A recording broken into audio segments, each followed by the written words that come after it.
प्यारे बच्चों, सत श्री अकाल। अज असी सुजान सिंह दी कहानी कुल्फी पढ़ांगे जो कि तुहाडे सिलेबस का हिस्सा है। ये कहानी साहित्य दे रंग किताब दे विच दर्ज है। कहानी पढ़न तो पहला असी सुजान सिंह जी दे बारे कुछ बहुत ही महत्वपूर्ण गल्लां ਜਿਹੜੀਆਂ कि तुहानूं जाननियां चाहीदियां हन उन्हां बारे चर्चा करांगे। सुजान सिंह एक पंजाबी कहानीकार सन। हालांकि उन्हां दी पछाण एक कहानीकार दे तौर ते है, पर उन्हां कुछ लेख भी लिखे। उन्हां दा पहला लेख तवियां दा वाजा उस वेले दी एक रसाले विच छपिया।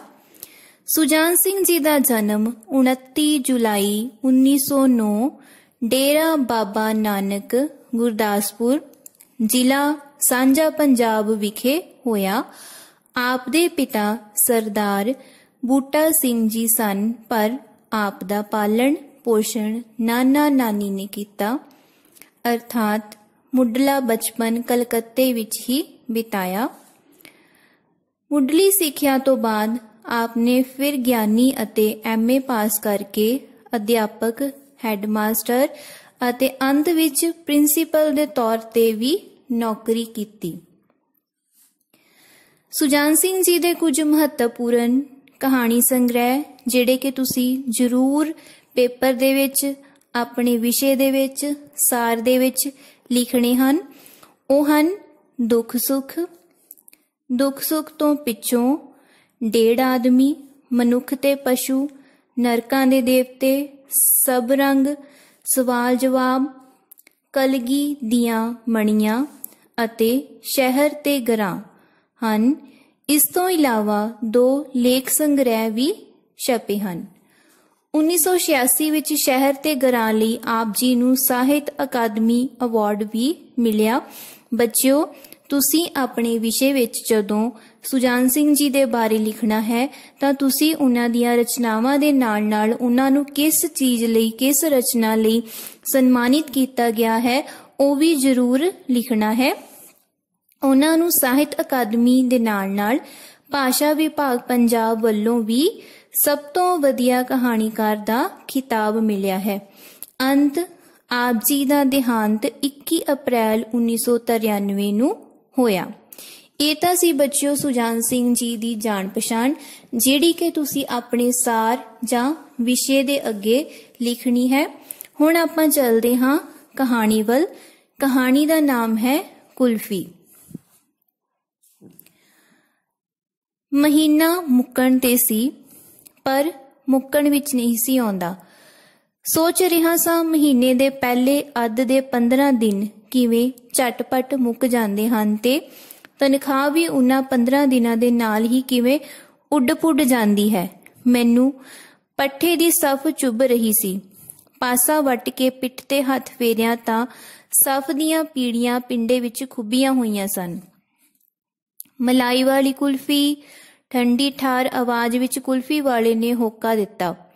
उसदी आवाज किन्ना चिर मेरे कन्नां विच गूंजदी रही।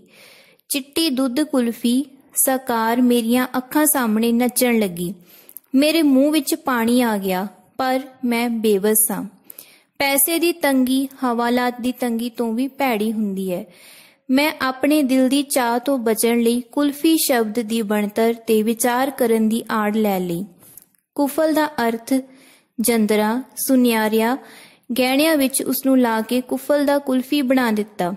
कुल्फी नूं भी टीन दे सच्चियां विच बंद करके जमाया जाता है।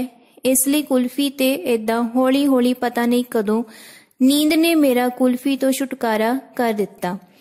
मेरी दोपहर मगरों दी नींद हाले पूरी नहीं सी होई कि मैनू मेरे काके ने हलूण के जगा ही दिता। मैं खिजिया होया सां, पर काके दी तोतली आवाज ने मैनू शांत कर दिता। दाजी किन्नियां आजां मारियां, जागदे ही नहीं तुसी? हाँ हाँ, तू की कहना है, दस भी। मैं कुछ कु काले पै के पुछया। तका, एक तका दियो दाजी। पर तका मेरे कोल है नहीं सी। मेरे कोल अज कुछ भी नहीं सी। जून दी 26 तरीक सी। घर दा खर्च, बाजार दी उधार दी साख ते मसां तुर रिहा सी।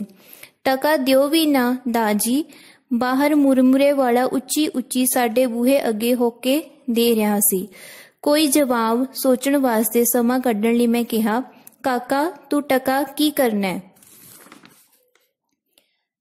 खर्चना है मैं टका, होर की करीदा है टके नू? मैनू पता है पहले जंग तो मगरों जदों बड़ी महंगाई हो गई सी, सानू धेला खर्चण नू भी मिलदा सी ते धेले दे मसद्दी राम तो लिआंदे होए छोले मुक्कण विच नहीं सी आउंदे। हुण आने दे भी ओने छोले नहीं सन मिलदे ते आमदन मेरे पिता दी आमदन दे पासक भी नहीं सी। हालांकि मेरी पढ़ाई मेरे पिता तो कई गुणा वध सी। मैं दुनिया दी आर्थिक दशा ते इस दशा नू बनाउण ते कायम रखण वाले धन कुबेरां दे विचार करन लग पिया।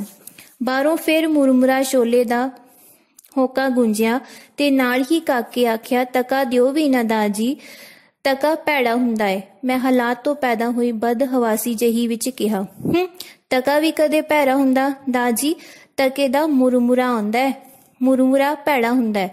मैं आख्या ते बाकी गल हाले मेरे मुंह विच ही सी कि काके ने कहा, मुरमुरा ते मिठा हुंदा है। इस दलील दा मेरे कोल कोई उत्तर नहीं सी। मैं भी मिठे दा लोभी हाँ, पर फिर भी मैं अपनी हिकमत जताउंदियां कहा, मुरमुरे नाल खंघ लग जांदी है बच्चू, तुसी टका दे दिओ, मैनू नहीं लुगदी खंघ। मुंडा मच्छर दा जापदा सी। टका मेरे कोल है नहीं सी। मैं काके नू टालण लई उसनू पता नहीं क्यों कह दिता, खबरे वड्डा लोभ दे के भुलाउण लई। मुरमुरा गंदा हुंदा है, असीं शामी बाजारों कुल्फी खावांगे। मुरमुरा छोले वाला हुण टल चुका सी।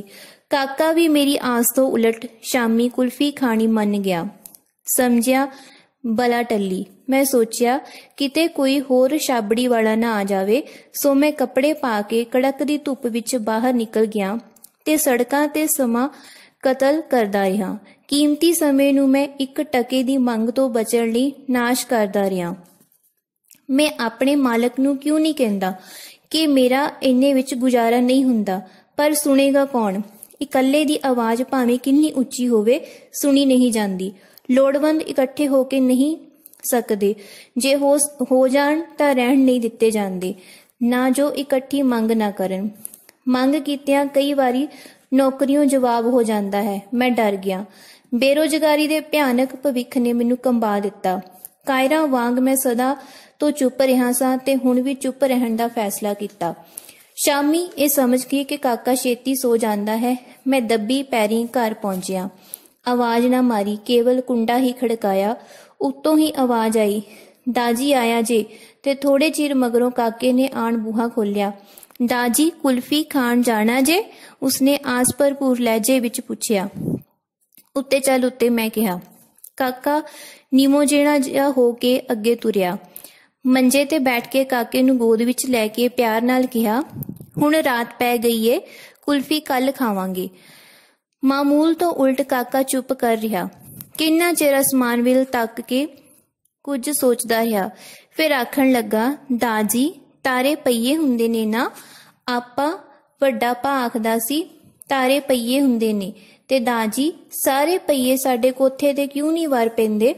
मैं ये आख के तारे रुपये नहीं हुंदे, मानो उसदा स्वर्ग ढा छड्डिया। ਉਹ ਮੰਜੇ ਤੇ ਲੇਟ ਗਿਆ ਤੇ ਅਸਮਾਨ ਵੱਲ ਵੇਖਦਾ ਆਖਰ ਸੋ ਹੀ ਗਿਆ।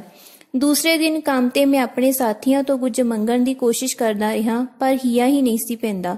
ਮੰਗਣਾ ਬਹੁਤ ਹੀ ਔਖਾ ਕੰਮ ਹੈ, ਮੌਤ ਜਿੰਨਾ ਦੁੱਖ ਹੁੰਦਾ ਹੈ ਮੰਗਣ ਵਿੱਚ।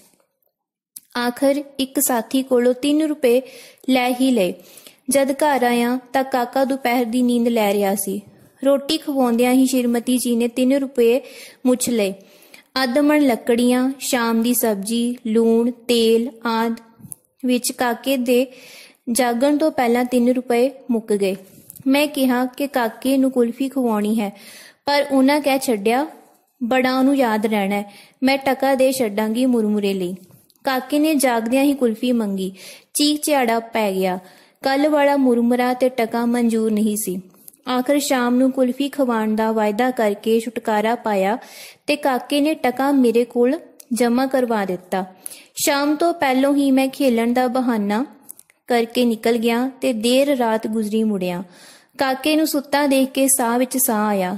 ਰੋਟੀ ਖਵਾਉਂਦਿਆਂ ਸ਼੍ਰੀਮਤੀ ਜੀ ਨੇ ਦੱਸਿਆ ਕਿ ਕਾਕਾ ਬੜਾ ਚਿਰ ਮੈਨੂੰ ਉਡੀਕਦਾ ਰਿਹਾ ਸੀ।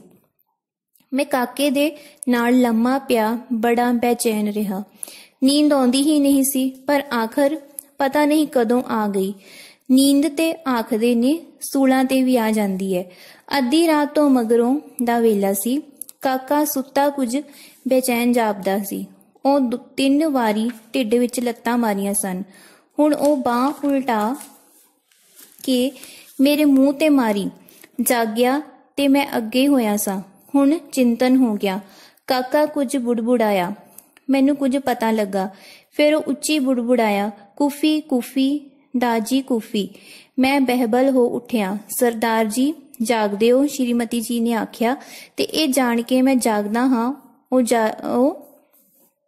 ਜਾਰੀ ਰੱਖਿਆ, ਖਸਮਾ ਖਾਣਾ ਸੁੱਤਾ ਪਿਆ ਵੀ ਕੁਲਫੀਆਂ ਮੰਗਦਾ। ਮੇਰੇ ਤੇ ਮਾਨੋ ਬਿਜਲੀ ਪੈ ਗਈ ਸੀ। ਮੈਂ ਚੁੱਪ ਰਿਹਾ ਤੇ ਕਾਕਾ ਵੀ ਚੁੱਪ ਹੋ ਗਿਆ। ਸਵੇਰ ਜਾਗ ਕੇ ਕਾਕੇ ਕੁਲਫੀ ਦੀ ਮੰਗ ਕੋਈ ਨਾ ਕੀਤੀ। ਮੇਰੇ ਕੰਮ ਤੋਂ ਮੁੜ ਕੇ ਆਉਂਦਿਆਂ ਵੀ ਉਸ ਮੈਥੋਂ ਕੁਝ ਨਾ ਮੰਗਿਆ। ਰੋਟੀ ਖਾ ਕੇ ਮੈਂ ਦੁਪਹਿਰ ਦੀ ਨੀਂਦ ਲੈਣ ਲਈ ਲੇਟ ਗਿਆ। ਉਸ ਚੁੱਭਣ ਵਾਲੀ ਸਫ ਉੱਤੇ ਅਤੇ ਉਧਾਰ ਨਾ ਲੈ ਸਕਣ ਦੀ ਅਸਫਲਤਾ ਤੇ ਝੂਰਦਾ ਰਿਹਾ। ਫਿਰ ਮੈਨੂੰ ਨੀਂਦ ਆ ਗਈ। ਮੇਰੀ ਨੀਂਦ ਹਲੇ ਅਦਵਾਟੇ ਹੀ ਸੀ ਕਿ ਗਲੀ ਵਿੱਚ ਕਿਸੇ ਕੁਲਫੀ ਵਾਲੇ ਨੇ ਹੋਕਾ ਦਿੱਤਾ, ਠੰਡੀ ਠਾਰ ਕੁਲਫੀ, ਮਜ਼ੇਦਾਰ ਕੁਲਫੀ। ਮੈਂ ਜਾਗ ਪਿਆ। ਕਾਕਾ ਮੇਰੇ ਲਾਗੇ ਰਬੜ ਦੀ ਪਾਟੀ ਬਤਖ ਨਾਲ ਖੇਡ ਰਿਹਾ ਸੀ। ਦੂਸਰੀ ਆਵਾਜ਼ ਤੇ ਉਸਦੇ ਕੰਨ ਖੜੇ ਹੋ ਗਏ। ਬਤਖ ਨੂੰ ਸੁੱਟ ਕੇ ਉਹ ਖੜਾ ਹੋ ਗਿਆ। ਮੂਹੇ ਲਾਗੇ ਜਾ ਕੇ ਉਹ ਖੜਾ ਹੋ ਕੇ ਦੇਖਣ ਲੱਗ ਪਿਆ। ਮੈਂ ਸੋਚਿਆ ਕਿ ਹੁਣ ਮੈਨੂੰ ਜਗਾਉਣ ਆਵੇਗਾ, ਪਰ ਉਹ ਉੱਥੇ ਹੀ ਖਲੋਤਾ ਰਿਹਾ। ਫਿਰ ਉਹ ਬਾਹਰ ਤੁਰ ਪਿਆ। ਮੈਂ ਛੋਪਲੀ ਉੱਠ ਕੇ ਬੂਹੇ ਓਲੇ ਆ ਖੜੋਤਾ। ਕੁਲਫੀ ਵਾਲਾ ਸਾਹਮਣੇ ਸ਼ਾਹ ਜੀ ਦੇ ਲੜਕੇ ਨੂੰ ਕੁਲਫੀ ਕੱਢ ਕੇ ਦੇਣ ਦੇ ਆਹਰ ਵਿੱਚ ਸੀ। ਇਹ ਮੁੰਡਾ ਗਲੀ ਦਾ ਬੁੱਲੀ ਸੀ ਤੇ ਆਪਣੇ ਤੋਂ ਛੋਟੇ ਮੁੰਡਿਆਂ ਨੂੰ ਸਦਾ ਕੁੱਟਿਆ ਕਰਦਾ ਸੀ। ਇਹ ਕੋਈ 8 ਕੁ ਵਰਿਆਂ ਦਾ ਸੀ ਤੇ ਸਾਡੇ ਕਾਕੇ ਤੋਂ 3 ਕੁ ਸਾਲ ਵੱਡਾ ਸੀ। ਕਾਕਾ ਸਿਪਾਹੀਆਂ ਵਾਂਗ ਲੱਤਾਂ ਚੌੜੀਆਂ ਕਰਕੇ ਲੱਕ ਪਿੱਛੇ ਹੱਥ ਜੋੜੀ ਖੜਾ ਸੀ। ਕੁਲਫੀ ਵੱਲ ਉਹ ਗਹੁ ਨਾਲ ਦੇਖ ਰਿਹਾ ਸੀ, ਪਰ ਉਸ ਭਾਈ ਕੋਲੋਂ ਕੁਲਫੀ ਮੰਗੀ ਨਹੀਂ ਸੀ। ਜਿਉਂ ਹੀ ਕੁਲਫੀ ਵਾਲੇ ਨੇ ਸ਼ਾਹਾਂ ਦੇ ਮੁੰਡੇ ਦੇ ਹੱਥ ਤੇ ਕੁਲਫੀ ਦੀ ਪਲੇਟ ਰੱਖੀ, ਕਾਕਾ ਧੁੱਸ ਦੇ ਕੇ ਉਸ ਨੂੰ ਪੈ ਗਿਆ। ਉਹ ਗਈ ਪਲੇਟ, ਉਹ ਗਈ ਕੁਲਫੀ, ਫਲੂਦਾ ਤੇ ਚਮਚਾ ਤੇ ਮੋਰੀ ਵਿੱਚ ਡਿੱਗਾ ਸ਼ਾਹਾਂ ਦਾ ਮੁੰਡਾ। ਕਿਸੇ ਜੇਤੂ ਵਾਂਗ ਕਾਕਾ ਉਸ ਵੱਲ ਦੇਖਦਾ ਰਿਹਾ। ਸ਼ਾਹਾਂ ਦਾ ਮੁੰਡਾ ਗੁੱਸਾ ਖਾ ਕੇ ਉੱਠਿਆ। ਕੁਲਫੀ ਦਾ ਨੁਕਸਾਨ ਤੇ ਆਪਣੇ ਹੇਠੀ ਉਸਨੂੰ ਜਿਵੇਂ ਨਵਾਂ ਜੋਸ਼ ਦੇ ਰਹੀ ਸੀ। ਜਿਉਂ ਹੀ ਉਹ ਉੱਠਿਆ, ਕਾਕੇ ਨੇ ਫਿਰ ਉਸਨੂੰ ਇੱਕ ਐਸੀ ਢੁੱਸ ਮਾਰੀ ਕਿ ਉਹ ਫੇਰ ਮੋਰੀ ਵਿੱਚ ਜਾ ਪਿਆ ਤੇ ਚੀਕਾਂ ਮਾਰਨ ਲੱਗਾ। ਕੁਲਫੀ ਵਾਲਾ ਕਾਕੇ ਨੂੰ ਚਪੇੜ ਲੈ ਕੇ ਪਿਆ। ਮੈਂ ਨੱਸ ਕੇ ਕਾਕੇ ਨੂੰ ਚੁੱਕ ਲਿਆ। ਕੁਲਫੀ ਵਾਲੇ ਨੇ ਸ਼ਾਹਾਂ ਦੇ ਮੁੰਡੇ ਨੂੰ ਉਠਾ ਲਿਆ। ਸ਼ਾਹਣੀ, ਜੋ ਕਿਸੇ ਦਾ ਕੋਈ ਉਲਾਂਭਾ ਨਹੀਂ ਸੀ ਸੁਣਦੀ, ਅੱਜ ਸਾਡੇ ਉਲਾਂਭਾ ਦੇਣ ਆਈ। ਕਾਕੇ ਦਾ ਸਰੀਰ ਭਖ ਰਿਹਾ ਸੀ। ਸ਼੍ਰੀਮਤੀ ਨੇ ਕਿਹਾ, ਆ ਖਸਮਾ ਖਾਣਿਆ, ਤੂੰ ਲੱਗਾ ਹੁਣ ਉਲਾਂਭੇ ਲਿਆਉਣ ਤੇ ਮਾਰਨ ਲਈ ਚਪੇੜ ਉਲਾਰੀ। ਮੈਂ ਕਿਹਾ, ਕੁਝ ਵੰਡ ਸ਼ੁਦੈਣੇ, ਕਾਇਰ ਪਿਓ ਦੇ ਘਰ ਬਹਾਦਰ ਮੁੰਡਾ ਜੰਮਿਆ। ਸੋ ਬੱਚਿਓ, ਇਹ ਆਪਣੀ ਕਹਾਣੀ ਸੀ ਕੁਲਫੀ, ਜਿਹਦੇ ਵਿੱਚ ਦੇਖਿਆ ਤੁਸੀਂ ਕਿ ਇੱਕ ਪਿਤਾ ਜਿਹੜਾ ਕਿ ਮਾੜੇ ਮੋਟੇ ਕੰਮ ਕਰਕੇ, ਦਿਹਾੜੀ ਕਰਕੇ ਆਪਣੇ ਬੱਚਿਆਂ ਦਾ ਪਾਲਣ ਪੋਸ਼ਣ ਕਰਦਾ ਆ, ਤੇ ਉਹ ਆਪਣੇ ਬੱਚਿਆਂ ਦੇ ਕਈ ਵਾਰ ਇਦਾਂ ਦੀ ਜ਼ਿੰਦਗੀ ਦੇ ਵਿੱਚ ਪੜਾਅ ਆਉਂਦੇ ਆ ਕਿ ਉਹਨਾਂ ਦੀਆਂ ਛੋਟੀਆਂ ਜਿਹੜੀਆਂ ਇੱਛਾਵਾਂ ਆ ਉਹ ਵੀ ਪੂਰੀਆਂ ਨਹੀਂ ਕਰ ਸਕਦਾ, ਜਿਸ ਤਰ੍ਹਾਂ ਕਿ ਇਹਦੇ ਵਿੱਚ ਜਿਹੜਾ ਆ ਉਹ ਹੁੰਦਾ ਆ। ਤੇ ਉਹ ਆਪਣੇ ਬੱਚਿਆਂ ਵਾਸਤੇ ਜਦੋਂ ਕਈ ਵਾਰ ਉਧਾਰ ਵੀ ਲੈ ਕੇ ਆਉਂਦਾ ਹੈ ਤਾਂ ਘਰ ਵਿੱਚ ਇਹੋ ਜਿਹੇ ਹਾਲਾਤ ਬਣੇ ਹੁੰਦੇ ਆ ਕਿ ਉਹ ਉਧਾਰ ਵੀ ਹੋਰਾਂ ਕੰਮਾਂ ਦੇ ਉੱਪਰ ਖਰਚ ਹੋ ਜਾਂਦਾ ਆ। ਪਰ ਉਸ ਪਿਤਾ ਨੂੰ ਉਸ ਵੇਲੇ ਖੁਸ਼ੀ ਹੁੰਦੀ ਆ ਜਦੋਂ ਉਸ ਦੀ ਔਲਾਦ ਇੰਨਾ ਕੁ ਜਿਹੜਾ ਜੋਸ਼ ਲੈ ਕੇ ਪੈਦਾ ਹੁੰਦੀ ਆ, ਇੰਨਾ ਕੁ ਜਿਹੜਾ ਆ ਨਵਾਂ ਪਰਿਵਰਤਨ ਲੈ ਕੇ ਪੈਦਾ ਹੁੰਦੀ ਆ, ਇੰਨਾ ਕਿ ਨਵਾਂ ਵਿਸ਼ਵਾਸ ਲੈ ਕੇ ਪੈਦਾ ਹੁੰਦੀ ਆ ਕਿ ਉਹ ਆਉਣ ਵਾਲੀ ਪੀੜ੍ਹੀ ਜਿਹੜੀ ਆ ਉਹ ਕੁਛ ਬਦਲ ਸਕਦੀ ਆ। ਇਸੇ ਕਰਕੇ ਉਹਨੂੰ ਖੁਸ਼ੀ ਹੁੰਦੀ ਆ ਕਿ ਮੈਂ ਆਪਣੀ ਜ਼ਿੰਦਗੀ ਦੇ ਵਿੱਚ ਜਿਹੜਾ ਆ ਉਹ ਕੁਛ ਨਹੀਂ ਕਰ ਸਕਿਆ, पर मेरा जिहड़ा पुੱਤ आ ਉਹ ਚਾਹੇ ਛੋਟਾ ਹੀ ਆ ਪਰ ਉਹਦੇ ਅੰਦਰ ਇੰਨੀ ਜਿਹੜੀ ਹਿੰਮਤ ਹੈ ਕਿ ਉਹ ਆਪਣੇ ਵਿਰੋਧ ਨੂੰ ਜ਼ਾਹਿਰ ਕਰ ਸਕਦਾ ਆ। ਆਪਣੀ ਜਿਹੜੀ ਸਮੱਸਿਆ ਆ ਉਹਦੇ ਅੰਦਰ ਜਿਹੜੀਆਂ ਮੁਸ਼ਕਿਲਾਂ ਚੱਲ ਰਹੀਆਂ ਆ, ਜਿਹੜੀਆਂ ਕਿ ਉੱਪਰਲੇ ਵਰਗ ਦੇ ਖਿਲਾਫ ਆ, ਉਹਨਾਂ ਨੂੰ ਉਹ ਅੱਗੇ ਜਿਹੜਾ ਪੇਸ਼ ਕਰ ਸਕਦਾ ਆ। ਇਸ ਕਹਾਣੀ ਦਾ ਵਿਸ਼ਾ ਜਿਹੜਾ ਬੱਚਿਓ ਮੈਂ ਤੁਹਾਨੂੰ PDF ਦੇ ਵਿੱਚ ਬਣਾ ਕੇ ਭੇਜ ਦੇਵਾਂਗੀ। ਧੰਨਵਾਦ।